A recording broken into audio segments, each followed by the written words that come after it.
இயேசுவுக்கே புகழ், இயேசுவுக்கே நன்றி, மரியே வாழ்க.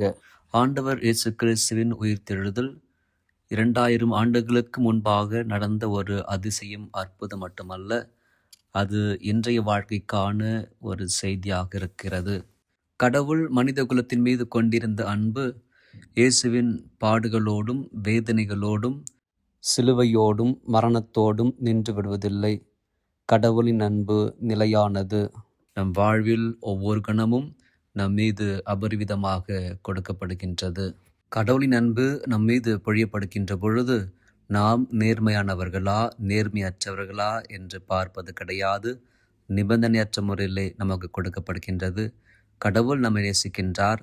அவர் நேசத்திற்கு நாம் நேசமானவர்களாக மாற அழைக்கப்படுகின்றோம். உயிர்ப்பின் செய்தி அதுவாக இருக்கின்றது. உயிர்ப்பின் மகிழ்ச்சி நம் வாழ்விலே ஒவ்வொரு கணமும் நிகழ்ந்து கொண்டுதான் இருக்கின்றது. எப்படியெனில், எப்பொழுது நாம் ஒருவரை மன்னிக்கின்றோமோ அப்பொழுது உயிர்ப்பு நடக்கின்றது. எப்பொழுது ஒருவர் கஷ்டத்தில் இருக்கின்ற பொழுது உதவிக்கரம் நீட்டி உதவி செய்கின்றோமோ அப்பொழுது உயிர்ப்பு நடக்கின்றது. எப்பொழுது நாம் சகோதரர் சகோதரிகளாக ஒன்றிணைந்து ஒரு மனதோடு வாழ்கின்றோமோ அப்பொழுது உயிர்ப்பு நடக்கின்றது. எப்பொழுது நாம் அழுகின்றவர்களுக்கு கண்ணீரை துடைக்கின்றோமோ, சாய்ந்து போகின்றவர்களுக்கு தோள் கொடுத்து உதவுகின்றோமோ, இறுக்கமான சூழலிலும் இன்முகத்தை காண்பிக்கின்றோமோ அப்பொழுதெல்லாம் உயிர்ப்பு வாழ்க்கையிலே நடந்து கொண்டுதான் இருக்கின்றது. நாம் உயிர்ப்பின் மக்களாக வாழ்கிறோமா? சிந்திப்போம், மன்றாடுவோம்.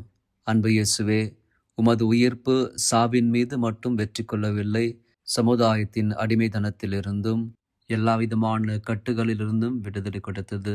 இன்று உமது உயிர்ப்பை கொண்டாடுகின்ற நாங்கள் உறவுகளை பிரிக்கின்ற சுவர்களாக இல்லாமல் இணைக்கும் பாலங்களாக உமது உயிர்ப்பின் மகிழ்ச்சியை ஆசீர்வாதத்தை அனைவரோடும் பகிர்ந்து கொள்ள வரம் தாரும், கிருபை புரியும்.